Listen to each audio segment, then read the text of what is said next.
So we are back guys. हम लोग science का चैप्टर साइंस 1 का 10th का चैप्टर 1 कर रहे हैं। लिखता तो वैसे में वीडियो के टाइटल में। तो लास्ट टाइम हम लोगों ने जो भी देखा था उसके आगे हम लोग कंटिन्यू करेंगे। सो वी हैव लर्न कि फोर्स का फॉर्मूला है, ग्रेविटेशनल फोर्स का फॉर्मूला है बड़ा जी इंटू छोटा एम मतलब m1 into m2 upon D का। अगर दो ऑब्जेक्ट के बारे में बात कर रहे तो अच्छा। अभी एक ऑब्जेक्ट के बारे में बात करेंगे और अर्थ के बारे में बात करेंगे कि अर्थ का ग्रेविटी देखेंगे ना। देखो अब सीखते हैं मेन चैप्टर अर्थ का ग्रेविटेशन। ध्यान से देखना।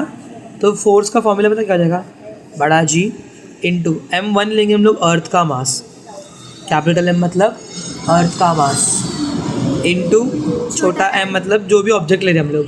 फॉर एग्जांपल अर्थ और महेंद्र, अर्थ और एप्पल अर्थ और जॉन आइजैक भैया। मालूम है आइजैक कौन है? न्यूटन भाई। अर्थ और पेंसिल, अर्थ और अहमदाबाद का प्लेन। अरे बाप रे ज़्यादा डार्क हो गया। कोई भी चीज़ जो अर्थ के ऊपर अट्रैक्ट हो सकती है वो चीज़, उसको m लेंगे, छोटा m।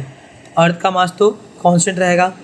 देखो g हो गया इंटू m1 के प्लेस पे अर्थ का मास इंटू m2 के प्लेस पे कोई चीज़ का मास अपॉन अर्थ के रेडियस का स्क्वायर, क्योंकि अर्थ का सेंटर ऑफ मास कहाँ पर रहेगा, उसके सेंटर में, बराबर। और हम अर्थ के ऊपर रहते हैं, कोई भी चीज़ कहाँ पर अर्थ के ऊपर है। तो इन दोनों के बीच का डिस्टेंस क्या होगा? न्यूटन ने क्या बोला, एक ऑब्जेक्ट का दूसरे ऑब्जेक्ट के हाथ में डिस्टेंस का क्या लेंगे हम लोग, स्क्वायर लेंगे। तो अर्थ का मास तो सेंटर में होता है और हम कहाँ होते हैं, अर्थ के ऊपर। सेंटर से लेकर सर्कल तक लेंगे हम लोग क्या बोलते हैं, रेडियस। उसके लिए आर का स्क्वायर। अब मुझे बताओ इसमें कुछ चीज़ें जो है वो कांस्टेंट रहेंगी। मतलब कौन सी? ग्रेविटेशनल कांस्टेंट, बड़ा जी मतलब ग्रेविटेशनल कांस्टेंट पूरा बोलने का, इनटू अर्थ का मास अपॉन अर्थ का। तो इसकी जगह पर इनको कैलकुलेट करके मैंने निकाला आंसर 9.8 और ये 9.8 बन जाता है मेरा ग्रेविटेशनल एक्सेलरेशन, छोटा जी। समझा कैसे सर? तो तुम लोग थोड़ा कैलकुलेटर यूज़ कर लेना करने के लिए। 6.67 इंटू 10⁻⁻11 जी का वैल्यू इंटू अर्थ का मास कितना है, 6 बोलो कितना, 6.4 इंटू 10⁻24 बराबर ना। अर्थ का मास 6 इंटू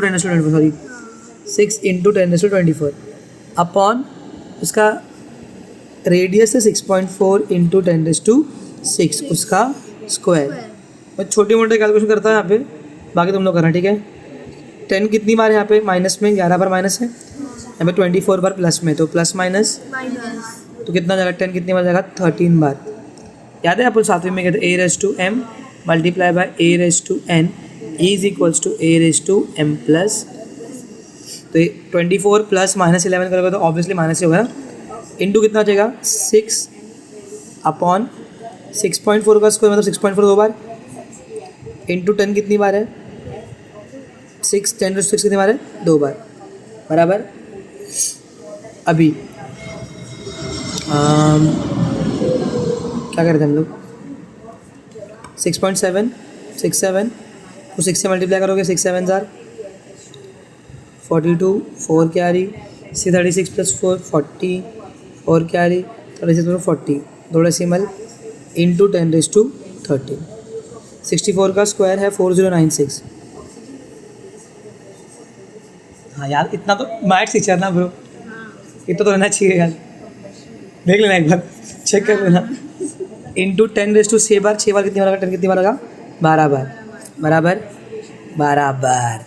अब देखो ये फोकट पॉइंट में है, ये भी पॉइंट में 40 बराबर।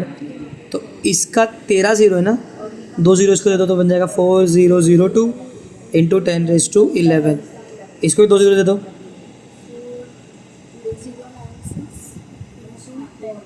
10⁻10 10 बार, यहाँ पे भी 10 बार गया तो कितना बचेगा, एक ही बार बचेगा।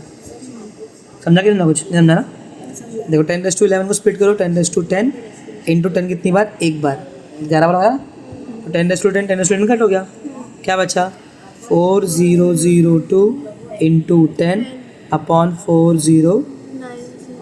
करोगे डिवाइड, कर लोगे ना, तो इसको मल्टीप्लाई करोगे 40,020 अपॉन 4096, 4096 1 जार 4096 9 जार कितना आता है 9 जार 54 9 81 86 9 4 जार 36।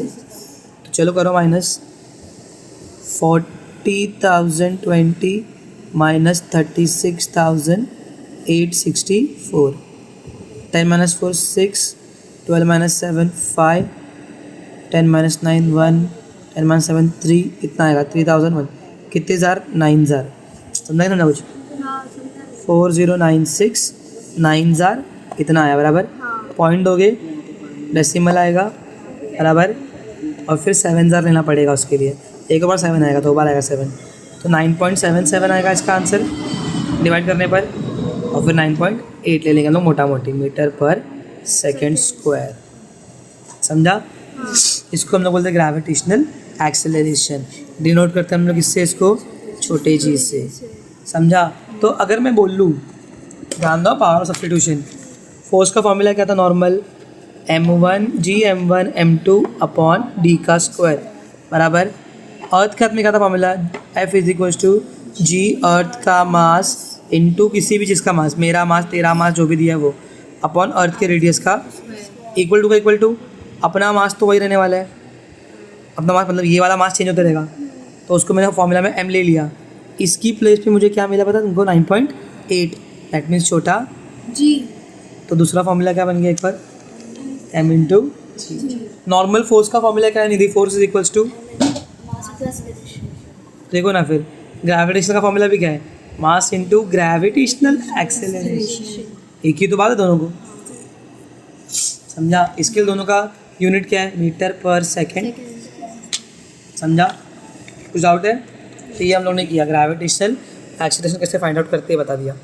अब ये जी की वैल्यू जो है ना देखो अर्थ पूरी गोल नहीं है बराबर नॉर्थ पोल है टिल्ट में साउथ पोल है टिल्ट में इक्वेटर है बीच में पता है ना तो अर्थ के अलग अलग जगह पे जी की वैल्यू क्या आएगी चेंज होती रहेगी घटती बढ़ती रहती है तो हम लोग भी देखेंगे वो तो करते हैं यहाँ पर हम लोग ये पढ़ रहे हैं वेरिएशन मतलब चेंजेस इन वैल्यू ऑफ जी को 3 मार्क्स में लिखा है।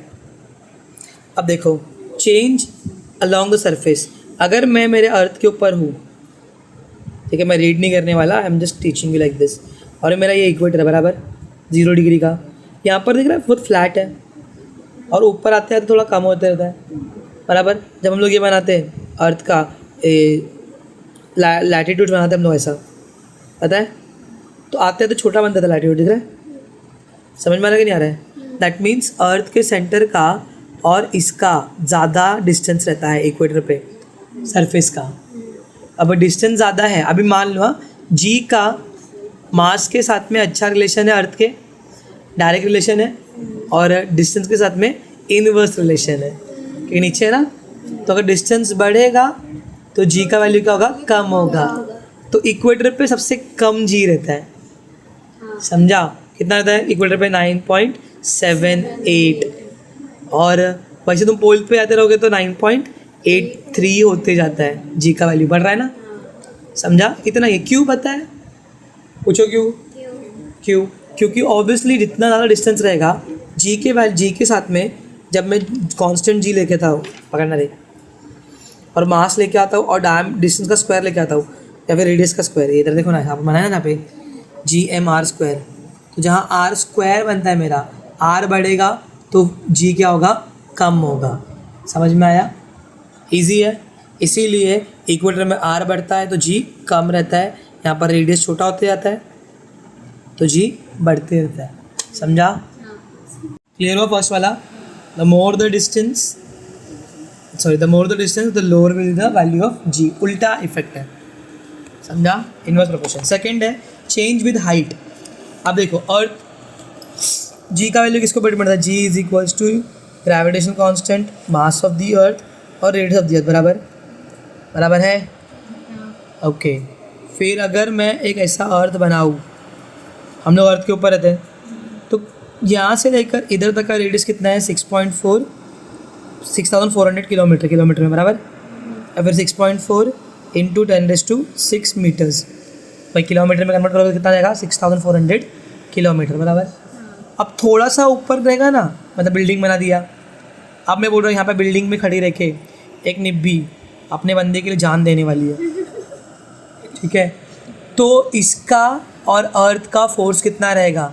तो उसके लिए मैं m इंटू जी यूज़ करूँगा बराबर, क्योंकि ये m मतलब निब्बी का मास। देखो कितना अच्छा एग्जाम्पल दे रहा हूँ। ये जो है इसका नाम रख देते हैं हम लोग सोना भाई, क्योंकि 4 बच्चे हो गए उसको, अब पता नहीं क्या प्रॉब्लम चल रही है उसको।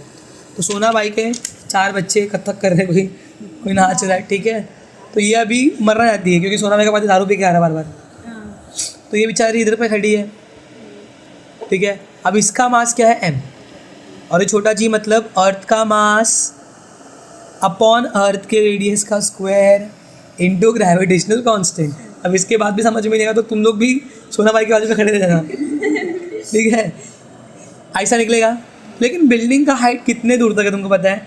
कितना ही रहेगा? बिल्डिंग इतनी लंबी भी 10 माले की बिल्डिंग है, समझ में आ रहा है? तो भी निग्लिजिबल है, ठीक है। अगर एवरेस्ट के माउंटेन तक को हम लोग निग्लिजिबल मानते तो समझ में आ रहा है, पर निग्लेक्ट कर देते हैं। और क्या मानते हैं? इस हाइट को हम लोग कंसिडर करते नहीं, तो जी का वैल्यू क्या रहता है? उतना ही रहता है। कितना रहता है? 9.8। समझा? सोना भाई को लग रहा है मैं बहुत दूर से जा रही हूँ, शायद ग्रेविटी कम काम करेगी मेरे ऊपर, समझा। और फिर साहब कूदते हैं ना पहाड़ पे से एकदम धीरे स्लो मोशन में, ग्रेविटी कम काम करेगी ना, कि जी का वैल्यू कम लगा? नहीं बहन, ऐसा कुछ नहीं है, ठीक है। हाँ, लेकिन अगर वो थोड़ा बहुत ऊपर से जा रही है, एकदम मतलब खतरनाक ऊंचाई से, प्लेन से कहीं से तो कूद रही है, बहुत ऊपर प्लेन से, जो प्लेन मान लो 36.6 किलोमीटर से भी ऊपर है, या 40 किलोमीटर से भी ऊपर, सॉरी 40 बोला भाई, हाँ 40 किलोमीटर बराबर, तो शायद हम लोग जी का थोड़ा सा चेंज कर देंगे। क्यों? सुनो कैसा होगा। जी कैसा निकलता है?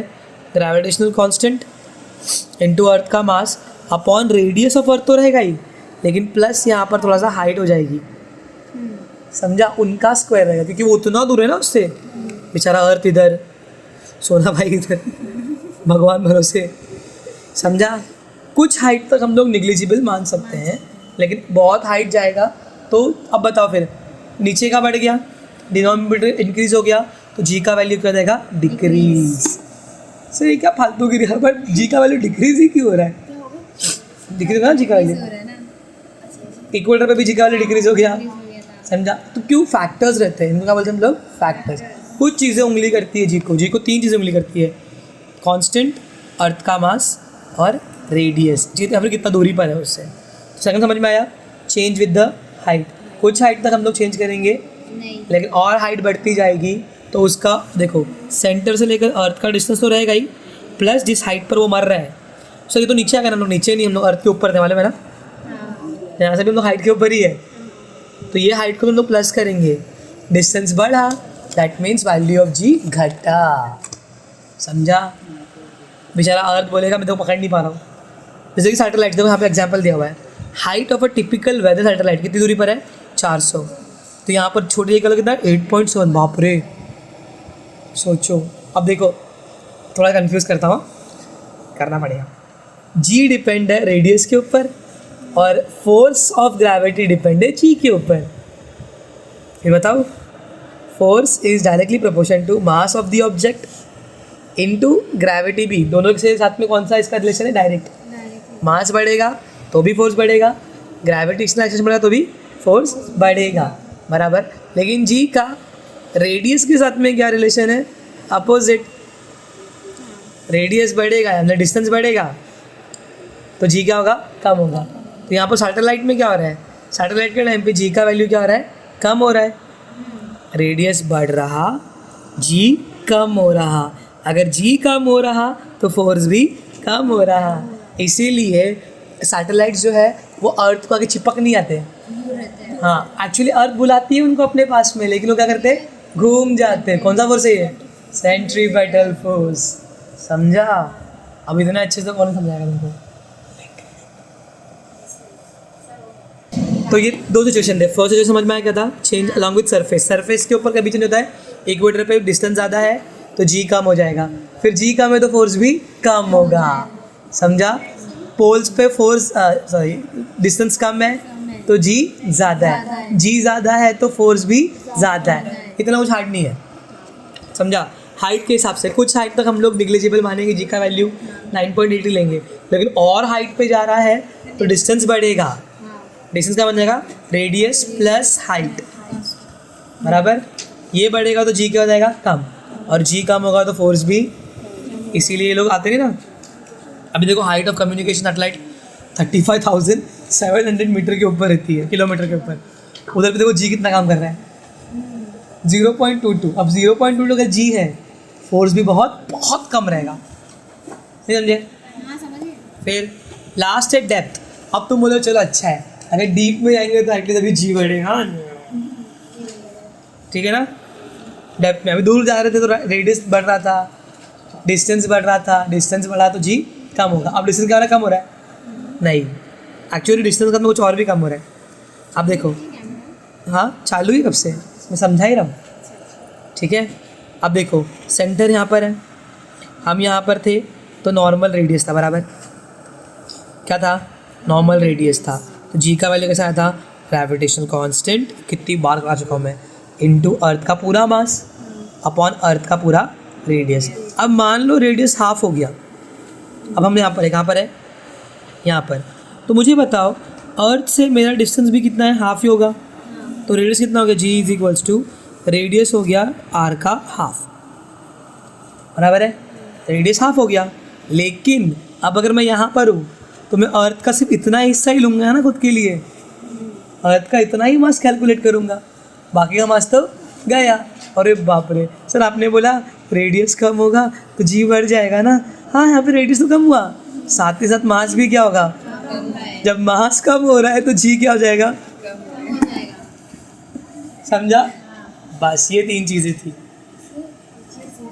और अगर सेंटर पे आओगे तो जी 0 है, पूछो क्यों, डिस्टेंस ही नहीं है, रेडियस कितना हो जाएगा, 0, 0 1 जा 0, 0 0 है सब कुछ, एक्चुअली नॉट डिफाइन हो जाएगा बीच में, तो 0 मानते हैं। इसीलिए सेंटर पे कितना रहता है, फोर्स 0। अब फोर्स का एक और भाई है, सेम फॉर्मूला, उसको बोलते हैं वेट। क्या बोलते हैं हम लोग, वेट नापने वाले में, वो नॉर्मल वेट है। फिजिक्स में वेट अलग होता है, हम लोग मास, मास का ऐसा यूनिट क्या रहेगा गरीबों, मास का ऐसा यूनिट मीटर पर सेकेंड। पढ़ ले भाई 9वीं अच्छे से, केजी और ग्राम। अपन अपना वेट ना केजी में नापते हैं, नहीं, एक्चुअली फिजिक्स में मास को नापते हैं केजी में। व्हाट इज मास, एक बॉडी के अंदर कितना मैटर भरा हुआ है, तो ये कहीं चेंज नहीं होता, कहीं भी नहीं। तुम यहाँ पर हो तो भी उतना ही मास रहेगा, तुम प्लैनेट ए पे हो तुम उतना ही मास रहेगा, तुम मर्क्यूरी पे हो, वीनस पर हो, जुपिटर पे हो, सन पर हो तो मास ही नहीं रहेगा, जल जाओगे। समझा, मास कभी चेंज होता नहीं है, मास उतना रहता। फिर वेट क्या होता है सर, वेट मतलब ही फोर्स। सर क्या फालतूगिरी, हाँ, क्योंकि वेट का फॉर्मूला क्या है, मास इनटू ग्रेविटेशनल एक्सेलरेशन, यही तो अभी फॉर्मूला फोर्स का। एक फॉर्मूला 27 तरह के तुमको देंगे और बोलेंगे पढ़ रहे हैं, हिम्मत है तो पढ़ के दिखा, चल आए तेरे में हिम्मत, हाँ। तो what is weight, weight is the product, बिन्नी प्रोडक्ट मतलब, चलो इतना तो आता है। Weight is the product of mass into gravity, gravitational acceleration. अब ये जी पता है, ये जी जो है छोटा सा जी, जी आए मोरे जिया, ये अर्थ का है 9.8, लेकिन हर प्लैनेट पे ये चेंज होगा, पता है। अब ये चेंज होगा, देखो मेरा मास अगर अर्थ पे 70 kg है तो मेरा मास जो है मून पे भी 70 kg रहेगा, बराबर। लेकिन ये जी जो है ना वो चेंज होगा ना, तो मेरा वेट क्या जाएगा, समझा। तो इसका डिस्टिंक्शन आता है मास और वेट का, लिखा हुआ भी है, मैं बताता हूँ। Mass is the amount of matter, weight is the object defined as the force with which earth उसको अट्रैक्ट करती है, बराबर। मास एक स्केलर क्वांटिटी है, स्केलर मतलब कहीं भी जाती है वो, वन डायरेक्शन नहीं है उसको, बराबर है। वेट जो है हमेशा नीचे गिरता है, तो एक डायरेक्शन तो वेक्टर क्वांटिटी है, मालूम है ना सब। दूसरा को स्केलर वेक्टर आता है, पर अपनी लैंग्वेज में क्या बोलते हैं वो ही नहीं, सिम्टम्स, ठीक है। समझ में आया कि नहीं आया, इतना ही है बस। Mass changes from planet to planet, but sorry, mass remains constant in every planet, weight changes from planet to planet. तुम नेहरू प्लानिटेरियम जाओ, वहाँ पे तुमको ना सारे प्लैनेट्स का वो एक सिलेक्शन बना के देते हैं और बोलते हैं गो एंड नापो your weight in other planets. Time वाला भी दिखा रहा है, पूरा वर्ल्ड टाइम एक नंबर। एक नंबर ना, ठीक है, वेरी गुड, चलो अरे एक नंबर। फिर ऐसा यूनिट ऑफ वेट क्या है तुमको मालूम? फोर्स का ऐसा यूनिट क्या है? न्यूटन। तो वेट का भी क्या रहेगा ऐसा यूनिट? न्यूटन। समझा? और सीरीज यूनिट क्या रहेगा इसका? वही अर्ज, ये डायन आई थिंक, वही तो भूल जाता हूँ मैं, चुड़ैल। इजी है। तो क्वेश्चन क्या आता है कि mass versus weight, mass versus weight आएगा क्वेश्चन, तो लिख पाओगे? Mass remains constant. पहले मास का definition, mass is the matter present in the body, weight is the क्या बोलते हैं इसको, by the force, weight is the force ही तो है, क्या बात बोली, weight is the force with which earth attracts the body toward itself. Mass changes, mass does not change from, या फिर ऑब्जेक्ट, दोनों एक ही बात है, बॉडी ऑब्जेक्ट एक ही बात है। मेरे को बॉडी से याद होता है, तुमको ऑब्जेक्ट याद करो, तुम्हारी मर्जी, एक ही बात। और ऑब्जेक्ट करो तो अच्छा रहेगा। एंटी फीचर रहते हैं ना, नहीं नहीं, पढ़ा लिखा रहेगा तो दे देगा आंसर, उसमें क्या, गवालों की बात नहीं करते हैं। तो ये एक और समझ में आ गया, चैप्टर ऑलमोस्ट खत्म हो चुका है, मास और वेट ही ज़्यादा है। फिर उसके बाद में है फ्री फॉल। फ्री फॉल क्या पता है? एक नंबर। ये लो खत्म। चलो 900 जरूरत पड़ गई, आ जाओ। न्यूटन का पहला इक्वेशन बताओ, v is equals to, v is equals to u plus A T. ये तुमको 9th में था न्यूटन का इक्वेशन, पता है? हाँ अभी यहाँ पर हम लोग ग्रेविटी में भी बाबा न्यूटन ही तो है, मचा रहे पहले पेज से, पहले पेज से मचा रहे। एप्पल गिरा, तुम लोगों ने मेरा वो देखा था, थंबनेल हार था, हाँ एप्पल सर के मुंह के ऊपर, मुंह के ऊपर एप्पल। तो यहाँ पर v मतलब वेलोसिटी रहेगा फाइनल। फ्री फॉल करते वक्त देखो, स्टार्टिंग में कुछ सीखने का है, फ्री फॉल करते वक्त ये जो मेरा पेन है वो मोशन में कि रेस्ट में? मतलब यहाँ पे कोई स्पीड है? नहीं। स्पीड मतलब ही इनिशियल वेलोसिटी है क्या? हाँ नहीं है ना? अरे लेकिन कितनी है इनिशियल? 0 है अभी बराबर, तो इसके जगह पे क्या जाएगा? 0। कट हो गया ये बराबर, तो क्या बचा? v बचा, क्योंकि v कैसा हो जाए, नीचे छोड़ूंगा ना, मोशन में आया, मोशन में आया मतलब स्पीड है, और ये स्पीड को हम लोग कौन सी स्पीड बोलते हैं? Final velocity. बराबर है, बराबर कि नहीं? तो v तो रहेगा इज इक्वल टू a की जगह पे पता क्या आएगा? ग्रेविटेशनल एक्सेलरेशन मतलब g, और टाइम की बेस पे तो टाइम आएगा। ये तुम्हारा पहला इक्वेशन है, तुमको दोनों याद करना है। और बाय द वे मैंने एक सम डाला एग्जाम में, सब में करना पड़ेगा, वो भी एक एंडिंग करना पड़ेगा, एक डालूंगा। सब हाँ? करना पड़ेगा बस एक। मैं 10 सम कराऊंगा ना, उसमें से एक आएगा। हाँ तो फिर ठीक है। तो क्या मैंने कराया है सब तुम लोगों को।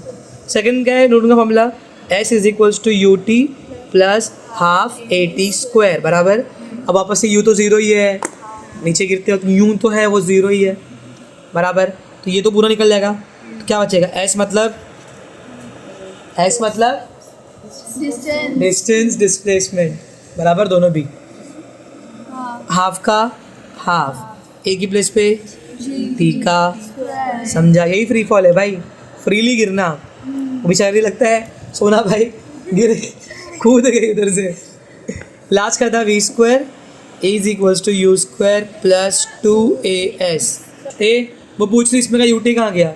अबे यू 0 था, टी 0 0 नाचेगी उसको लेके। अब यहाँ पर भी यू कितना है? 0 ही है ना। फ्री फॉल करते वक्त यू इनिशियल कितना है देखना, कुछ भी नहीं, रेस्ट में। कार वाला एग्जाम्पल है ना मूवी का, अगर कार रेस्ट में है तो इनिशियली उसका स्पीड कितना है? मैं स्पीड क्यों बोल रहा हूँ मालूम है ना, क्योंकि हम लोग कंफ्यूज होते हैं, स्पीड और वेलोसिटी एक ही चीज़ है एक हिसाब से, बस फर्क क्या है डायरेक्शन का, समझे? तो यू कितना है? 0। यहाँ पर क्या कहा? V square is equals to 2 A की प्लेस पे और s, खत्म, समझा? This is your free fall. कहते हैं any object which falls freely to the ground and क्या उसके ऊपर एक्ट करती है? ओनली फोर्स, समझा? That means it is falling freely, समझा? एक स्लाइड भी होती है free fall। समझा? नेक्स्ट टॉपिक है हम लोग का, जो हम लोग नहीं करेंगे आज, ग्रेविटेशनल पोटेंशियल एनर्जी और इसके वेलोसिटी है। ऐसे समझाया तो क्या रहता है? सर इसके वेलोसिटी बोल रहे हैं। है ना, ग्रेविटेशनल पोटेंशियल एनर्जी। उसके लिए आपको एडमिशन लेना पड़ेगा कि ए तुम लोग के लिए भी है, आ जाओ इधर पे।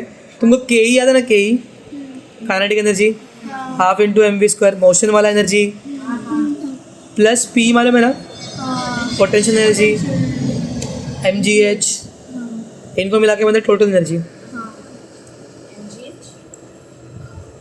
सीखेंगे तुम दोनों अभी वापस। आपने बात करना सेकंड वाला सीखना है, सेकंड कल ही सीखने का, और क्या चालू करते कल से, ठीक है। सो एस्केप वेलोसिटी जो है वो हम लोग यही सब यूज़ करके यूज़ करते हैं, ठीक है। यहाँ पर हम लोग ने देखो पहला न्यूटन का फॉर्मूला यूज़ किया। अच्छा, अभी एस्केप वेलोसिटी क्या होता है पहले वो जानते हैं। एस्केप वेलोसिटी होती है इनिशियल वेलोसिटी। कौन सी? मैं सिर्फ समझा दे रहा हूँ, तुम लोग को रीड करने का अच्छे से। ऐसी इनिशियल मतलब यू, वो मांगो यहाँ पे यू है, ठीक है, जहाँ पे जो जीरो हो रहा था, क्योंकि फ्री फॉल में यू जीरो था। एस्केप में हम लोग को वही स्टार्टिंग की वेलोसिटी चाहिए जो तुम्हारी अर्थ की ग्रेविटी को तोड़ सके, ग्रेविटी को तोड़, बाप रे मैंने हिंदी में लिख दिया, ठीक है। तो मतलब V square is equals to U square plus 2as बराबर मतलब जी एस। तो यहाँ पर वी स्क्वायर हो जाएगा ज़ीरो, क्यों? क्योंकि इनिशियल है तो फाइनल कितनी रहेगी, कहीं तो आकर रुक जाएगा ना, तो फाइनल कितनी रहेगी फिर zero. A is equal to U square plus 2gs बराबर, यू स्क्वायर पर माइनस करेगा 2gs ऐसे ही रहेगा।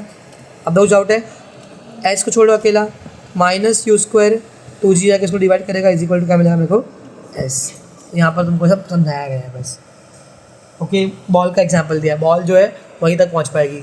एस मतलब क्या है? Distance. Distance is equals to जितना तुमने इनिशियल लेवल दिया था उसका square upon 2 into gravitation acceleration. क्यों माइनस मालूम है क्या? क्योंकि हम लोग अर्थ की ग्रेविटी के अगेंस्ट में जा रहे हैं। 9th वालों याद रखो, तुमको काम आएगा। जब भी तुम अर्थ की ग्रेविटी के अगेंस्ट में जाओगे तो वो निगेटिव एक्सेलरेशन रहेगा। क्यों? क्योंकि यू ज़्यादा है और वी कितना है? ज़ीरो। जब वेलोसिटी कम होती है तो एक्सेलरेशन के साथ है negative. What is acceleration? The rate of change of velocity. मतलब वेलोसिटी चेंज हुआ ना तब एक्सेलरेशन होता है। तो अगर वेलोसिटी बढ़ी तो पॉजिटिव एक्सेलरेशन, वेलोसिटी का कम हुआ तो नेगेटिव। ऊपर फेंकते वक्त निगेटिव रहेगा एक्सेलरेशन और नीचे आते वक्त पॉजिटिव, ठीक है। थोड़ा फास्ट करते हैं। तो इसके बोलते हैं एक्सके वाला बात खत्म। फॉर्मूला है, कैसा आया वो सीखने के लिए जॉइंट ट्यूशन, दैट्स इट। तो इतने कंसेप्ट है। So we are done with this chapter, bye bye. क्या करो? लाइक करो, बोल रही है, चल निकल फिर।